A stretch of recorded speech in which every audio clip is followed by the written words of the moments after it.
the point I'm trying to get at is there are a fair number of people, as you'd expect, who don't share your view or your group's view, but yet I sense that your group at the same time represents. I don't know if it's a silent majority, but certainly a lot more people than we're going to see out in front of the library. Would What?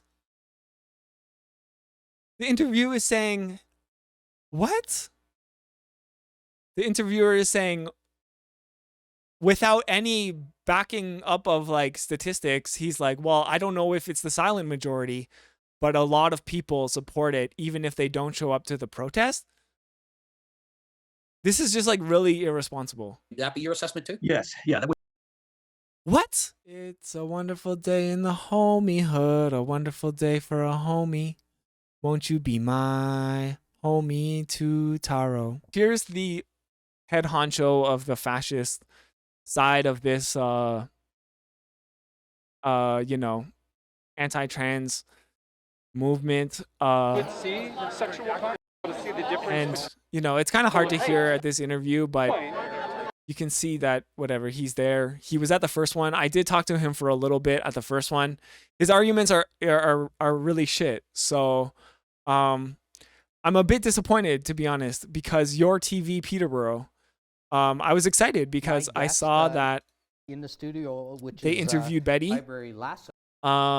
you know, and that is great. But for some reason, before they interviewed Betty, they also decided to interview Ben Inglis. Now it looks like this interview was taken on a separate day, because the interviewer here is wearing different clothes, and I thought we could just like go through this video and try to understand maybe like what their arguments are, and also potentially be like a bit critical of like why are they platforming this fascist. Now on your Peterborough is Ben Inglis, and Ben is a pastor with Hill City Baptist Church here in Peterborough, and is also one of the co-organizers of a planned protest that is set for the Saturday, January Also, we can watch 14th this at the at fucking Peterborough Public 1.5 Library, speed where at the because same time, drag queen story time will be held at the library for children aged 3 to 8 years old. Welcome, Ben. So glad you could join us today. Want to get a perspective, and certainly, you know, I know you have opinions on this, on this particular event, and in particular, how that has prompted you and others to protest. Where is the concern coming from? Yeah, well, thanks for having me, Paul. I appreciate this opportunity. So I was thinking about this, and you can kind of separate, I guess, the tiers of the protest into two main components. So you have kind of the organizers at the center, me and Paul, and kind of a few others, and you kind of have, I'm not going to call them a fringe element, but people who kind of attach themselves to the protest because they're genuinely concerned and upset and want to have a voice, but they wouldn't necessarily be aligned with us on all of the things that maybe the principles that we hold. So as far as okay, wait, so they're like trying to draw a line in this. They're trying to differentiate themselves from some of the other fascists. What would kind of generally unite everyone coming to the protest would be the conviction that drag cultures, drag entertainers, put very simply, shouldn't be within 100 miles of kids.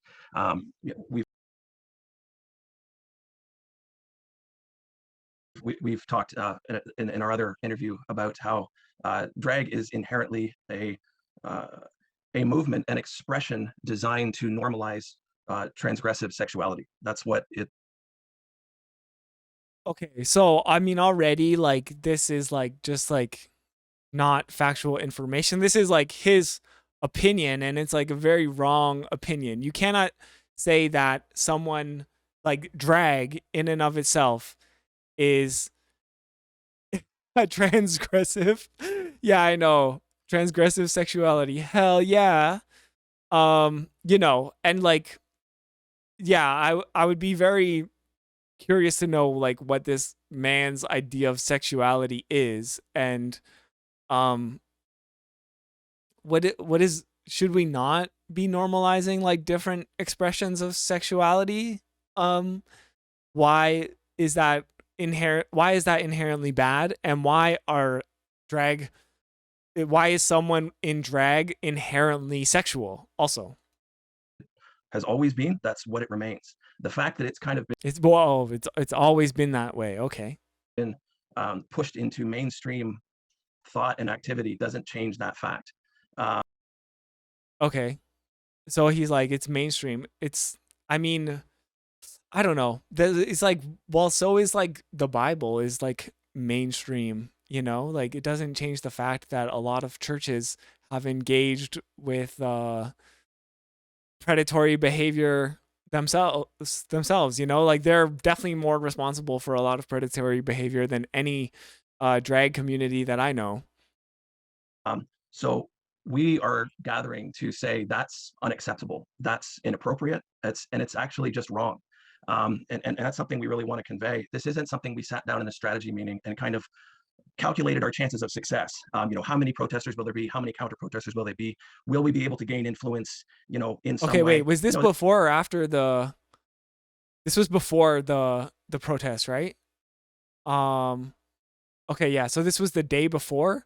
So is he already preempting this with like, like the numbers are gonna be not in our favor, but we're not worried about that.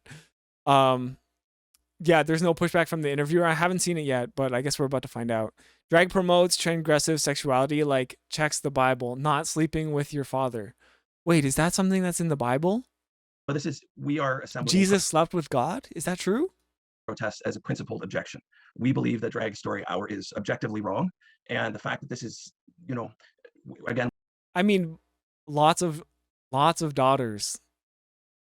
Oh, really? Ew. Lots of daughters sleep with their father in the Bible? That's pretty fucked. That sounds like groomer, but the Bible is potentially grooming people, including Ben here, to have controversial, disgusting views. and we talked before how many of the components of drag are hypersexualized. The names, the costumes. Wait, what? YourTV edited this in? The mannerisms, the expressions, it's all What? meant to kind of desensitize viewers to this. What? Who edited that in? Because like you could find that's a drag show, first of all. It's also like on TV.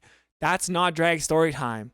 And yeah, you could depending on the bias of whoever edited that in, you could take footage that was not as like sexual as that appeared, So I don't know. That's pretty sketch. Again, what I would say a transgressive sexuality. So that would be the main Transgressive sexuality thing that unites all of us, kind of closer to the core in the center. Going a bit deeper, we actually affirm that the idea, the concept, the notion of gender fluidity is a lie and is false. We are Christians. I'm a pastor. I have to include this. We believe that God created us male and female.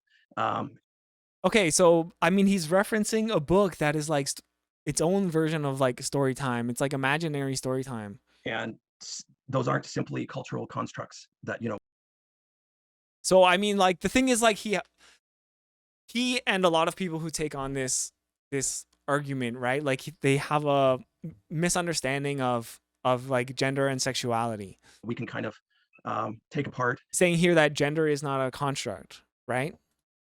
And relegate to history. Eve had a dick. Peach in love. That's a thing. That binary, male and female, is woven into the fabric of the world that we live in.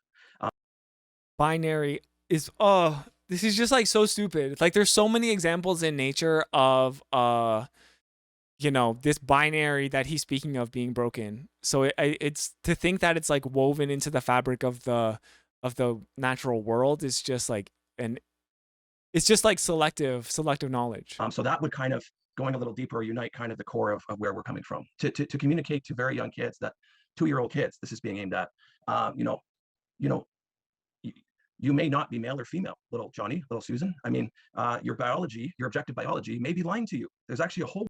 Your objective biology. I mean, well, that's the thing. He's here saying like there's an objective biology, which obviously we all have an objective biology in so much as we exist in the physical world, right? But since he doesn't believe that gender is a social construct, it's like he cannot fathom the idea of choosing or like having a different identity that is separate from your physical biology, objective biology, right? Like, and yeah, unless he can see your chromosomes, he doesn't know shit, right? That's true too. It's just like how, you know, he's gonna be the genital inspector for all the children at his church. He's protesting gender expression, right? But he also has a fundamental misunderstanding of like what gender is, right? So he's in a way he's like limiting the conclusion that he can come to, because he's basically saying that gender as a social construct doesn't exist, which we know it exists because, you know, if you see a robot, if you see a robot like the one in Will Smith's iRobot, the one who gets convicted of murder or whatever, even though that robot doesn't have a dick, there's still a expression of gender. There's still a construct that tells you, hey, that robot is male, and it's presenting as male because of how society has kind of informed you that male like manliness is like presented, you know. But I don't know, I would be curious of what he would say about like an example like that. That's profoundly destabilizing for a young mind who doesn't even know what's happening. I mean, again, this is his ridiculous opinion that teaching kids that, hey, you have autonomy over your like the way that over your identity and how you express yourself is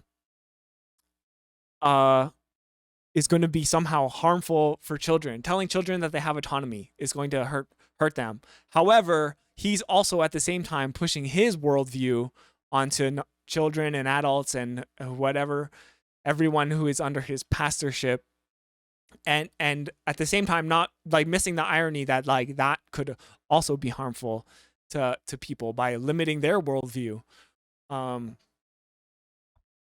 Actually telling them that they have like less autonomy in their lives because like the Lord is their savior or whatever. Alexa is a good example, right?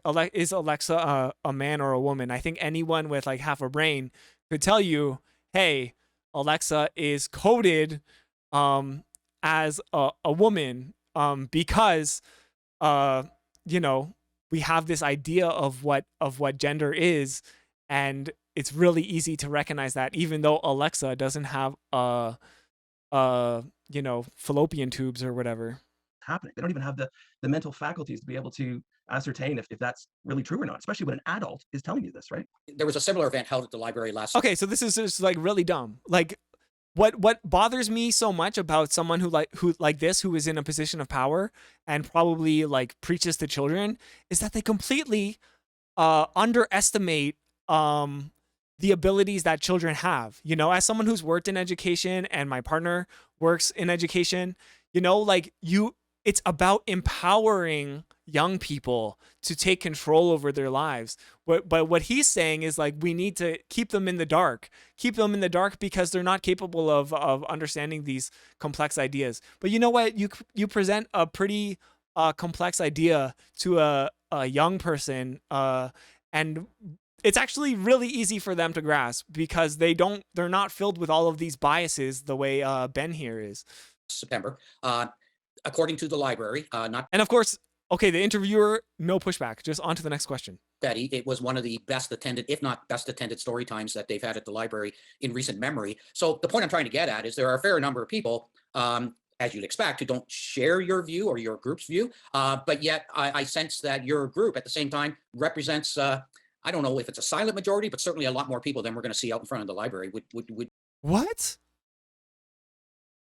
The interview is saying, what?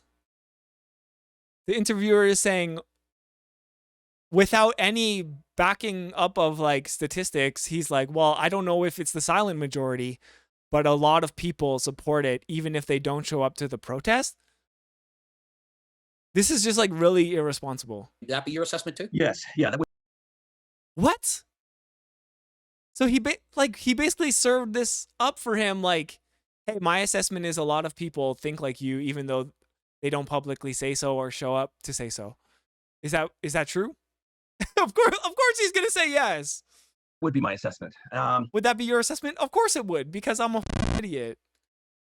And the unfortunate, I guess you could say unfortunate thing about the silent majority is they haven't been trained and weaponized towards activism in the same way that kind of my generation and the next generation has been.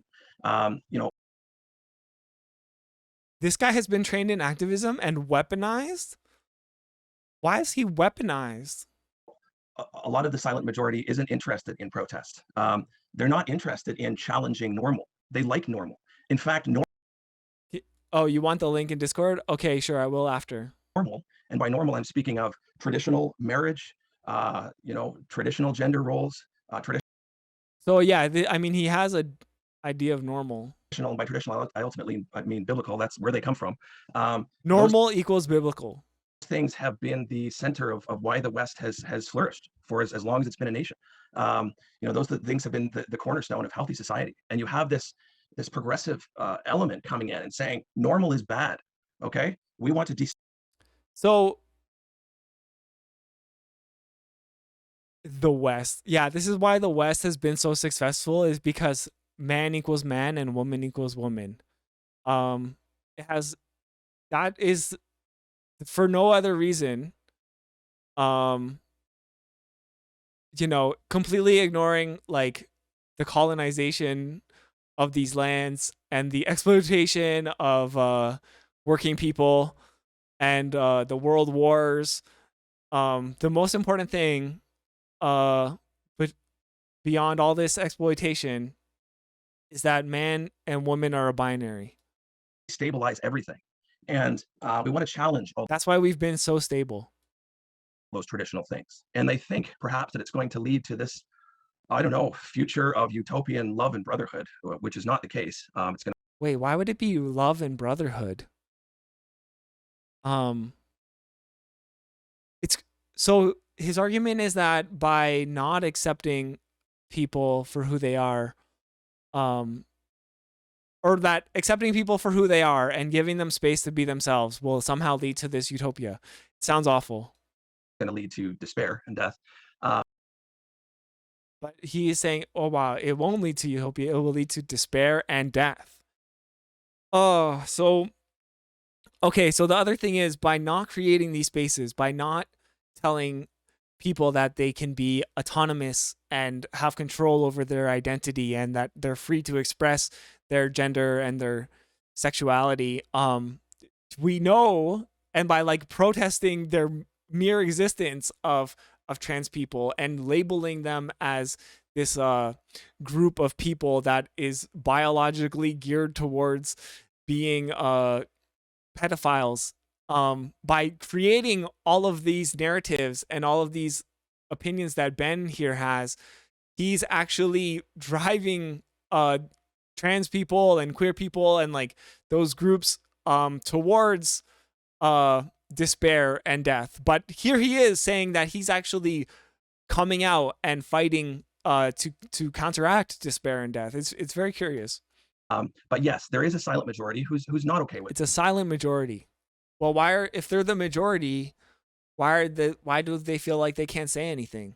I've never known fucking like straight white cis men to be silent, especially when they have the fucking majority of the majority opinion. If they're so fucking strong, if they're the majority, why don't they just come out and say it? With this, and I realize that that's anecdotal, but oh, at least he realizes it's dumb as fuck. We saw, even for example, you know, the Freedom Convoy. If you're reading the news, if you're reading mainstream media, which is predominantly left. Oh no. Leftist, I would say. I don't think you can argue that. You would. Okay, This idea that mainstream media is leftist is also just like an insane idea. It to him it is, because he's like on the far right. So for anyone to be like, hey, you know what, that like Justin Trudeau's not doing a horrible job, you know, his mind will fucking explode. But if you really think about it, if you look at how mainstream media, even the political endorsements that they've made over the past 10, 20 years, it all leans to the right, you know, and it's not necessarily the far right, not as far as Ben has gone down, you know, but definitely towards conservatism and neoliberalism. Like at best, it has a neoliberal bias, which is like an inch away from conservatism, you know? So it's like this ridiculous idea that, oh no, you know, and you're talking to someone who reads this fucking trash mainstream media every day. But you have to doesn't mean you have to like turn your brain off and read it, but and you of course you still have to be critical of it. But the idea that it has a leftist bias is like absolutely like unhinged, and really like an indication of where his like worldview is at. Because he can't even really differentiate the difference between something that is like centrist bias, neoliberal bias, fascist, or leftist, you know, like he's probably really confused and doesn't really understand the political spectrum. We think that there's no one who thinks like this, and yet when the opportunity comes to protest, there's No, we know people think like this. We just think they're fucking stupid. actually a ton of people.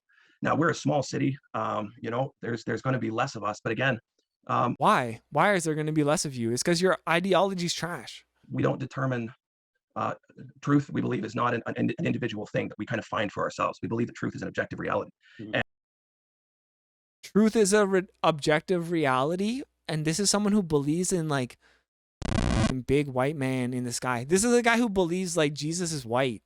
and it behooves us as adults, as parents, as concerned citizens, when a certain threshold is crossed. We believe this drag story is one of those thresholds. It's our responsibility to show up and say, look, this isn't right. And whether or not there's many of us or few of us, that doesn't change the rightness or wrongness of this. Mhm. There's kind of been this determination, this push to kind of normalize increasingly aberrant forms of sexuality, and the accusation. People get all bent out of shape when we say these are grooming situations, right? That's often, you know, how dare you say that? But the burden How dare you say that without proof?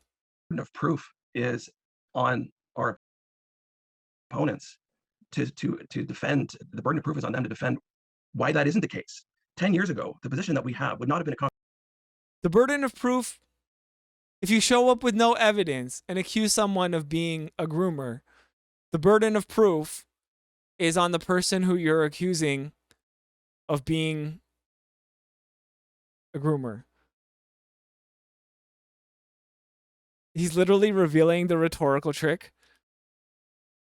But also, like, this man, he has no understanding of like intersectionality. He has no understanding of like how power dynamics are going to work, right? Like, if like this would be like showing up, like when like slavery is like legal and being like, wow, this slave is a thief. It's like, well, do you have proof that this slave is a thief? And he's like, no, I don't. But the burden of proof is on the slave. It's on the person who has less power, you know? And it's like the burden of proof is on the minority group here who is like forced to defend themselves against like ridiculous accusations. The fascist position is indefensible, so it unloads onto its opponents an equally indefensible position. Yeah. It's like, why would you have to defend yourself against something that you don't have any proof of? When there's also plenty of proof that the church, what is going on? That the church is guilty of you know, tons and tons of crimes against children. controversial position. That drag story hour doesn't belong in a kid's story hour. Doesn't belong in a kid's room. That wouldn't have been controversial, and yet here we are. So I love this, like this appeal to antiquity too. It's just like, well, if we had said this 100 years ago, we would have been universally accepted as right. It's like, okay, well, it's not 100 years ago, and society has progressed somewhat, and now the majority of people think you're a dumb fuck. So you're gonna have to deal with that. You can't just be like, well, 100 years ago I would have been right. Well, you're not. They have to explain to us why this isn't a slippery slope. If the point of drag is to normalize transgressive sexuality, what's to stop pedophilia, which is another form of transgressive sexuality, from being moved closer to the center? That's the nature of. Okay, so why is it not a slippery slope that trans people and drag queens can simply exist in a non-sexual way in order to read children a story? Why is it not a slippery slope? Like it's so fucking dumb that like it's like hard for me to wrap my brain around it. It's just like well, because it's not. How would that be any different than him being at his church reading his Bible to children? How is that not a slippery slope towards pedophilia? Right? It's because it's like, well, it's not. I mean, you're still I don't know. It's just so fucking dumb. Like that, because I guess like I just don't believe in like drag or being queer as something that would be a transgressive sexuality, right? And I mean, why not? Why in that sense wouldn't any sexuality also fall into being transgressive? And could transgressive sexuality exist between a man and a woman, or is that relationship inherently not transgressive? Normalization and desensitization. I've chatted with Betty before, and Okay, this guy's chatted with Betty before. she has said, and will no doubt say on today's program, that the themes at the center of her presentation involve inclusion, which is important for kids, feeling included. And that's one of the main themes, but there are others, acceptance and that sort of thing. I know what your group is protesting, and I understand that, but I want to make it clear, or maybe you can make it clear for us, that you're not necessarily against those particular themes. It's just who's delivering them, I guess. Yeah, and again, I mean, as a Yeah, so he's not against inclusion, but he is against. Isn't this pretty obvious? Like he's against the person, not the message, not the theme. He's against the people. It's an ad hominem attack. bare definition, inclusion and acceptance are words in the English vocabulary that, of course, we would affirm. The problem is there's this whole vocabulary that has almost been shanghaied. It's got so much baggage. When you say something, it's not just that definition. It's a whole narrative surrounding, right? What is he trying to say here? Words have multiple definitions. So while we are not against inclusion, we are, as I've said, here for truth. And truth is, We're not against inclusion, except we are. by its nature, exclusatory.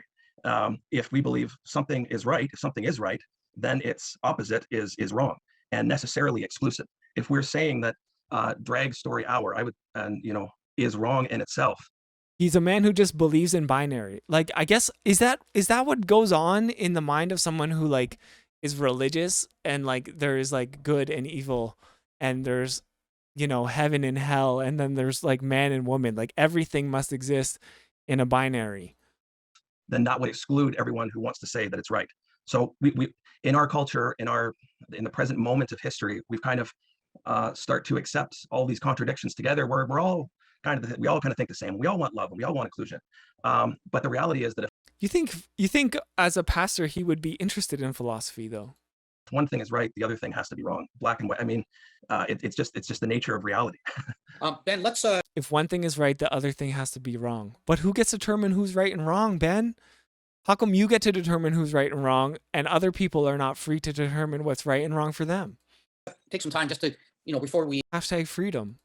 close out, just to really look at the protest on Saturday, and kind of what you expect will happen, what you hope will happen. And I also make the point that there are some concerns around, protests in the past have become particularly, I don't want to say violent, but certainly aggressive. The library has expressed some concern, as they should. They have to look after their patrons and everybody that's there, including protesters. So this whole segment, it really seems like they're trying to raise awareness about the protest that is happening. It's like they're trying to get more fascists there to protest drag story time, which is an event put on by the public library. It's very bizarre. Understand from talking to you earlier that you're taking great pains to make sure this is peaceful and but gets the point across. But give us an idea of what's going to be happening on Saturday. Yeah. Take a moment and tell the people of Peterborough like what they can expect if they show up to your fascist fucking transphobic movement.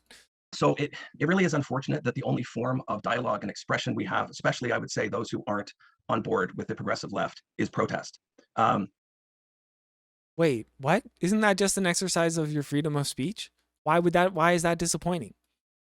Again, as I was mentioning earlier, the media is monolithic in its oh God, cry more. acceptance, approval, celebration of kind of what I would say the left liberal. Ben Inglis, drag queen storytime protest co-organizer. This when did they just, I think it took them the first like 13 minutes to build this little name tag for him, and then they finally came out with it. So we don't actually have really any avenues for expression. Protest. He's getting platformed by the fucking local media right now. Are not the ideal medium for reasonable, rational conversation. The nature of them. There's people, the tensions are high, emotions are high, and it's hard to just have a reasonable conversation. So that is the reality of the protest. The other reality of this is always the excuse from people like Ben. Like they're like, well, we have no choice but to be fascist because the left is not willing to have a reasonable conversation with us. It's like, bro, you're on the fucking mainstream media right now. You're getting platformed. I talked to him at the protest. His arguments are trash. I destroyed him when I talked to him in real life because he has really stupid fucking arguments. So it's like, just because your arguments are bad doesn't mean that that you have like no outlet, you know? Oops.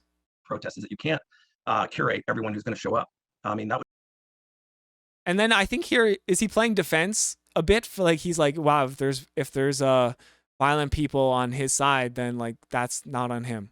It'd be great. You could send out little handwritten gold embossed invitations and say, please come to our protest. But that's not the reality. Especially with social media, things get shared, people pick up on it. People are genuinely upset and they want to say something, so they show up. So as far as we're concerned, Paul and I, we've done our best to say over and over again, look, this is peaceful. We're here. A lot of us are just going to be holding signs. I'm hoping to talk for maybe a minute. We're going to sing together. But and last time, the way they sing, I bet you, is not peaceful. There was actually some good conversations had, and and I hope that can happen. I hope that So wait, I thought there were not. It was not a place to have good conversations, but there were actually, the last time you were there's some good conversations were had. And the island of dialogue hasn't shrunk to the point where we can't have reasonable discussion, even if we're on polar opposites of things, right? I mean, it's really impossible to have a reasonable discussion with someone who says your entire identity should not be allowed to exist. That's it's so fucked to try to have a reasonable conversation with someone who's like a fascist and a bigot. So we're going to show up and be there as a peaceful but poignant articulation of why we believe this is wrong. We're not doing this because we hate anyone. We certainly don't hate anyone. That's a convenient narrative to have. If you think someone's hateful, you don't have to engage with their argument. So we're not hateful. We actually care about our community. I grew up going to the library. I love the library. I think it's tragic that adults who should know better are encouraging this kind of thing to take place. And I think they should be ashamed of themselves. But we actually deeply care for our community. And that's why we're here. We don't hate anybody, but this event should not be allowed to exist, and adults should know better, and they should be ashamed of themselves. But we don't hate you. You should be ashamed of yourselves for simply existing and for making space for your community to exist. But we don't hate you. We're here. If we didn't, it'd be easier to stay home, because who wants to go to a protest, right? Absolutely. This guy loves going to the protest. Are you kidding? Well, Ben, before I let you go, I should mention that Paul you refer to is Paul Lawton, who is the co-organizer of the protest. Yes. So people know. Thank you so much for doing this. As I mentioned, we are going to have Betty on, and we're going to hear her views. It should be interesting. But I'm delighted you were able to share your group's views today on this. A reminder to our viewers that protest is on Saturday. Story hour, I believe, is 10:15 a.m. And you guys will be out at the library. And I take it anyone is invited to join. Anyone is welcome. Leave your Molotov cocktails at home, though, please. Ben Inglis, pastor with Hill City Baptist Church. Thank you so much for joining us here today. Thank you for this opportunity. All right. So yeah, no pushback. No pushback at all. Then they interviewed Betty. I mean, I think it was a really pathetic interview. There's really like no point interviewing someone if they're going to have these like controversial views unless you're going to push back even a little bit. I think there is some value in documenting the views that this person has, but you can still, and you should, as a news outlet, challenge them, and the same goes for Betty. Like you can challenge Betty's views but it just shouldn't be like verbatim, just like, oh, so especially the way that the interviewer here, I don't know his name, really just like softballed them. Like he even like led an entire question. He's like, hey, there's no, like, really irresponsible journalism, right? It's like, hey, there's no proof but my impression is that your side of the movement has more support and is some sort of silent majority. Is that true? It's just like, how can you, as an interviewer, serve up someone a question like that, especially when you don't even have the facts to back that statement up? Like, not only does the person you're interviewing not have the facts, but you don't have the facts, and you're serving up your misinformation for them to elaborate on. It's just really, really irresponsible, I think. So here we go. My guest. We got Betty as well. It's got more views than my interview with Betty. But that's okay. In the studio, which is Betty Baker. Betty is going to be Okay, so he looks more excited now. the host of Drag Queen Storytime at the library, 10:15 a.m. That event at the library last September, which Betty also hosted, drew about 175 kids and was really, really well attended, and I expect much the same will happen again this Saturday. But let's meet Betty, and let's find out more about Drag Queen Storytime, kind of Queen. what it's involved and what it's all about. But first of all, Betty, welcome. And maybe you could tell us a little bit about yourself, because we really don't know much. Yeah, absolutely. Thank you for having me, Paul. I'm really excited to be here. So I'm Betty Baker. I'm Peterborough born and raised. I'm 19 years old. I just moved back in September to Toronto to attend Toronto Metropolitan University for performance production. So mainly focusing on costume design and lighting, but I love the theater. Super artsy growing up, so I was always really involved in the community. Play piano. I love geocaching. I'm a huge music nerd. And yeah, I'm doing story time this Saturday. So when did the evolution of Betty, I want to get into geocaching. I will say, it sounds really cool. or how did the evolution of Betty start to manifest itself? Like, just take us through that process. Was Betty always there, kind of waiting to come out, or was that a long, drawn-out process? And tell us as much as you want. But I'm curious, as I'm sure our viewers are. Absolutely. I guess that's an interesting question. I mean, I've always been, as I said, really artsy growing up, and like drag to me is about like the culmination of all of these different artistic outlets. So I think I obviously watched Mrs. Doubtfire growing up and all of those iconic, great movie. And I don't really see those as influences, because it's a different type of drag. And so I think I started watching Drag Race back when I was like around 14, 15, because a couple of my friends at school were watching it, and I was like, that's so cool. Like, it's so cool how these people can express themselves through this art form, and maybe I can try that out. And I was already, experimenting with makeup and with sewing, and so I kind of honed my skills. And I'm not a dancer, but I'm a mover, and so all of those skills that make up what a drag queen is, I tried to manifest within myself. I was going to get you to dance right here, but I mean, that's not going to happen. We can now, do it together. Okay, this interview is weird, right? Because he asked so have you always been Betty? But I feel like what he was really asking was have you always been trans? Have you always known that you wanted to present yourself as a woman to the world? But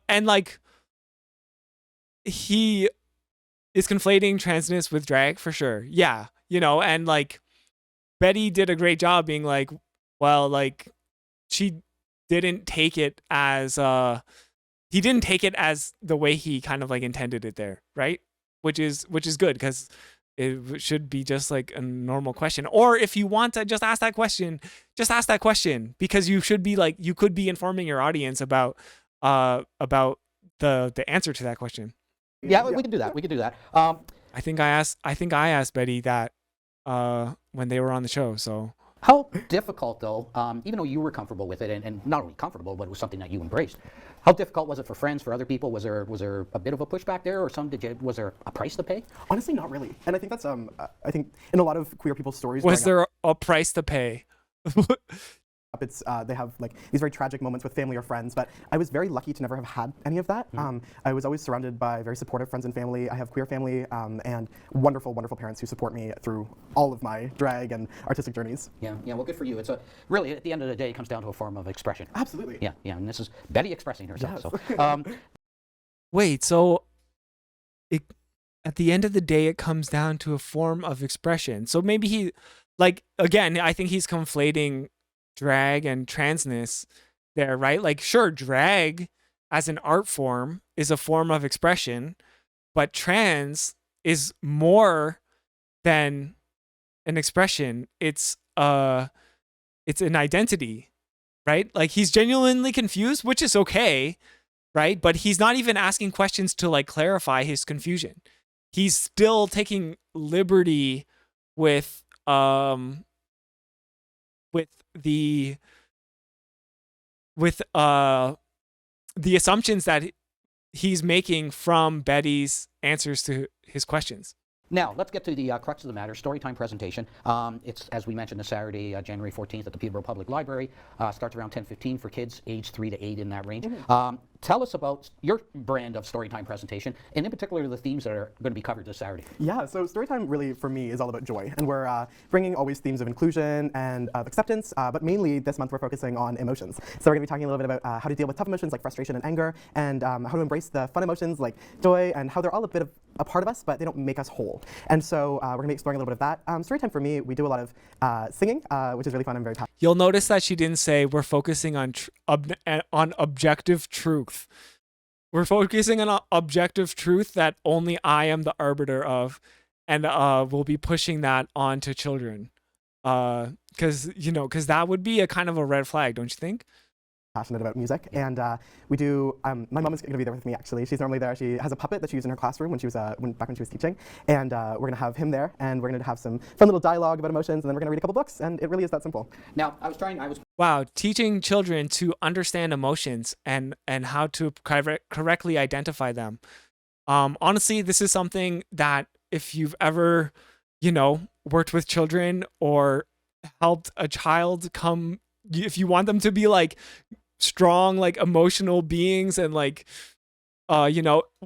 being able, to identify emotions, and also informing them like, hey, when you're feeling this way, you should be able to like identify it and know what to do in order to correctly identify or express yourself when you're angry or sad or whatever, like that's a really important part to a child's development. So I don't see how any of this would be controversial at all. Children should understand their emotions and be able to express them.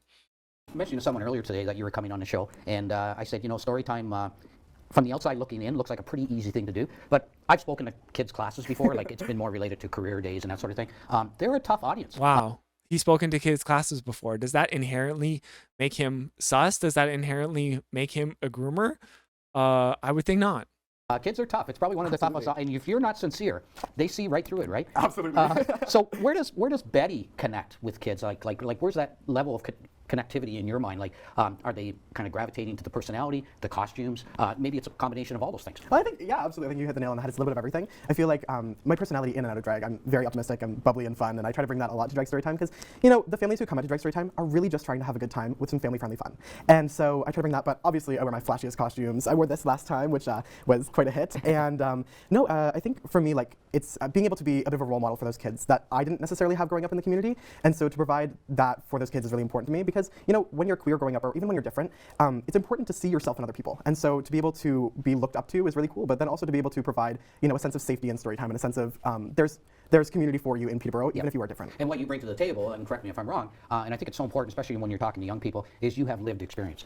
You know, you've kind of walked that walk. It might be a walk that's similar to what they're experiencing right now. And kids or even adults can certainly relate to that. Absolutely. I think relatability is super important. And so I try to bring that aspect, especially with talking to parents and stuff, because we chat after story time and stuff. And so to be able to talk with those parents about what their kids are going through and to be able to relate with what I went through growing up, I think that's really important. And I think it brings a level of like personability to, you know, a larger than life character. Totally. As you're well aware, a protest of your presenting story time is planned for this Saturday morning. Okay, here we go. This is what we want to hear. Just like to just dig into what everyone is like curious about. We just heard before the break from Ben Inglis, who's one of the co-organizers. Now, organizers argue you doing story time, just being there and delivering story time, is inappropriate, arguing that drag is a transgressive expression, and pointing to the hyper-sexualized pseudonyms that drag performers give themselves, saying the whole thing is inexcapably sexualized. What's your reaction to that? You heard Ben. It's nothing you haven't heard before, but still. Okay, so wait, Betty was in the studio when they were interviewing Ben, or maybe they played the pre-recorded interview with Ben live. Yo, Igloo BC lurking. What's going on? Yeah, I'm streaming once again. Are you surprised, or is it, you know, kind of what you're hearing run of the mill? You know what? It is pretty run of the mill. I mean, I heard it, a lot of it back in September. It's definitely run of the mill. But it still catches me off guard because as a person and as an artist, that's not what my drag is about in any way. Look at me. I'm fully dressed head to toe. I've got my little character shoes on. And drag isn't inherently anything. To make a monolith of an art form is really dangerous. It's essentially taking out, you know, the parts that they think are wrong and then putting those as attributes to everyone. And so, like, when I do story time, it's family friendly. We read books, we sing songs, and, you know, hypersexualized pseudonyms, my name's Betty Baker. You know, that doesn't get much more family friendly than that. When you look me up on the internet, it's me and then a bunch of old ladies. So really, there's, I feel like a big misconception, and maybe even one that is enforced by the people that are doing this protest, where they don't see drag for what it is, they see it for what they want it to be. Right, right, and that's the picture that's kind of being presented. Absolutely. Tell me, Betty, you know, as a drag queen, you have been targeted in the past. Is that something you get used to, or does it remain unsettling to the point where you, I don't know, you may fear for your safety or your well-being, and like, do you feel at all threatened by what's planned this coming Saturday? It's an interesting question because, well, it doesn't get easier, and it always catches me off guard to see someone say something like, "You're a groomer," or "You're a pedophile." It's more difficult to have people say things online that are inherently incorrect about you than it is scary. It makes me sad because these people don't know me and they're making assumptions about me based on an art form that I love very dearly and that I have worked for and in for 4 years now. And so it definitely doesn't get easier, but eventually you start to go, these people don't know me. And if they wanted to know me, they would reach out instead of sending me hate comments. You know, there have been wonderful, wonderful people who have reached out to me and have asked me legitimately, so what is drag? Can you educate me on this? And my answer is always absolutely. Because if you're willing to learn, that's awesome. Because that's what drag storytime is all about. We're teaching. I'm an educator. You know, and so to be able to educate not just the kids and the families who come to storytime, but the people who are maybe not necessarily on one side or the other, or maybe on the fence, or maybe who just honestly want to know more. I think that is what makes me feel safe. Because I know that with education and with time, it's going to become easier and safer for me to be a person and an artist in the community. Awareness, education. Absolutely. Yeah. But it did strike. This is really good. That's a really great answer, I think. You know, round of applause, standing ovation. But what is he gonna say here? I'm kind of curious. He's like, but. Me, you know, from my chat with Ben, like he was pretty clear, right? He thinks, not necessarily a larger group, but he certainly thinks Betty Baker shouldn't be anywhere near children. And when you hear something like that, is that hurtful or what, like, you know? I think it obviously hurts. I mean, because it's something you love to do. Well, absolutely, and like I think it's really important for, you know, young kids who are different and queer to have these role models. And as I've said, but it's, for me, it makes me so sad because, you know, it makes me feel as though I'm not human, and that's not cool. Like, you know, and no one wants to hear that. No, absolutely not, right? And so, and making these baseless assumptions on things that you've seen in the media. Okay, obviously it hurts, but you know, you gotta grow up and move on, right? And that's what I'm trying my best to do, and that's why we're moving. You gotta grow up and move on. Said the 19-year-old to like the 50-year-old. Story time, because you know you can say what you like about me, but you know, I don't particularly think it is true. So okay, well, let's see what I would have loved to see here is like a bit of a, you know, reversal, to put the onus on Ben. You know, so according to Ben's style of logic, if we say that everyone who belonging to the Hill City Baptist Church is a groomer, the burden of proof is on him. to tell us why that is not the case. At that, I want to ask you though what you have to say about the library, which has invited you back, despite the protest, the threat of a protest, the possible, I don't want to say threat of violence, but certainly possibility whenever there's a protest. The library clearly sees the value in having you back in this particular story time. Talk to me about that. That's a leap of faith on the library's part. Absolutely. I mean, the library has organized the story time alongside me because parents and families have reached out to request it. Yes. You know, it's something that people want in the community. It was the most attended, you know. Crazy, just right? by 200 kids. Absolutely. So I think it's really important to like acknowledge that not only is the library providing this service to the families who want it, they're also trying to make it as safe as possible, and I really, really thank them for that. We have extra security on the day of, and they've been absolutely wonderful to work with.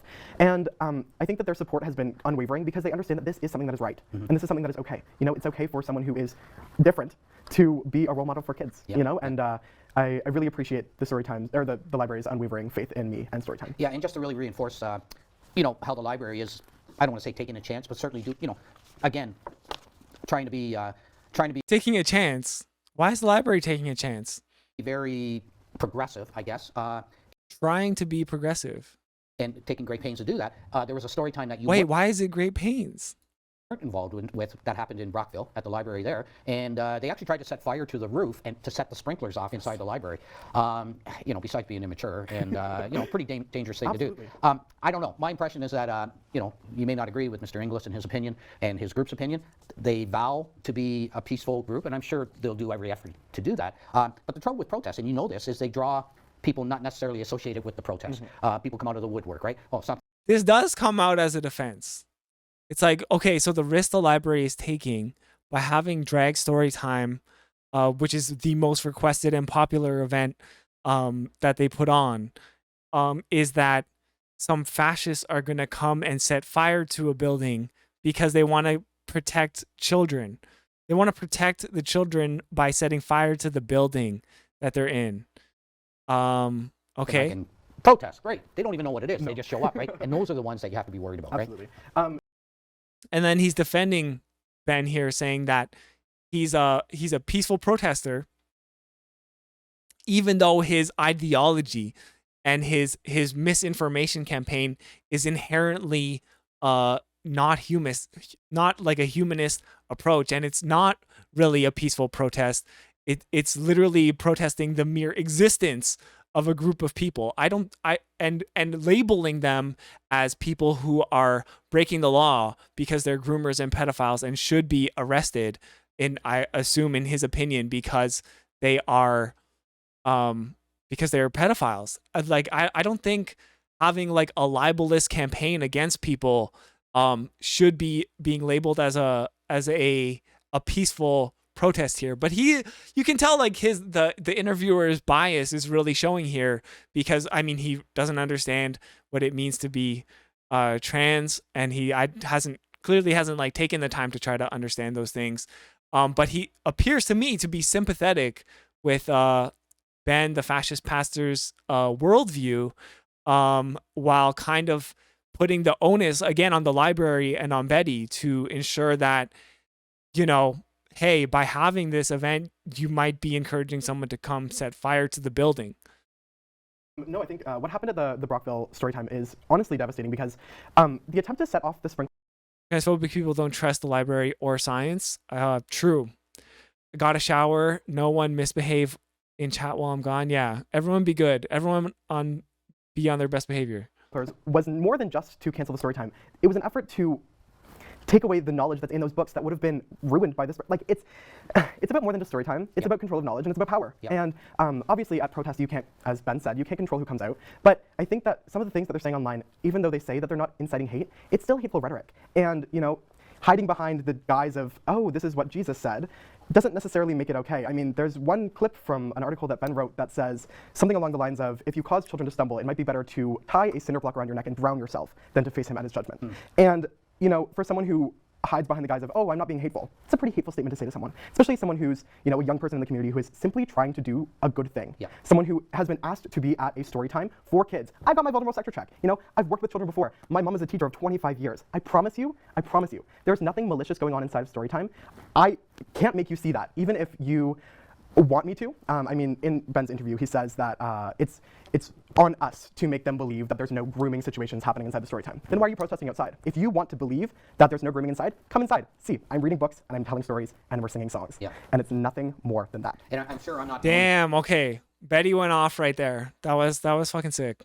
the one who thinks, at the library thought there was any, anything being presented. You can see that moment, like she got. I think Betty got like pissed off by the framing of that question. There seemed to be like a change in their tone, and like the fire came out. Nothing more than that. And I'm sure I'm not the only one who thinks, the library thought there was any, anything being presented to kids that was inappropriate, that they might be on it, and Yeah, and they definitely wouldn't be having me back That's if right. the first one wasn't successful. That's so. right. Well, I mean, when we look at the library, and I think you raised this point earlier, it's for everybody. Yeah. And children, adults, people of all stripes. It's public. Yes. It's right in the name. It is. And this is certainly, I think, personally, fulfills their mandate of delivering to the public. Yes, I would absolutely agree. I mean, the fact that people have requested this and that it was the most attended story time, which I know I keep saying, but it's really awesome, to be honest. Yeah, that's pretty cool. Yeah, I think it really just goes to show that the library is trying to do something for everyone, and the story time is for everyone. But it's really for the people who want to come out. If you don't like it, just don't come. Yeah. That's what I've said all along. And so I think the library is really awesome for trying to not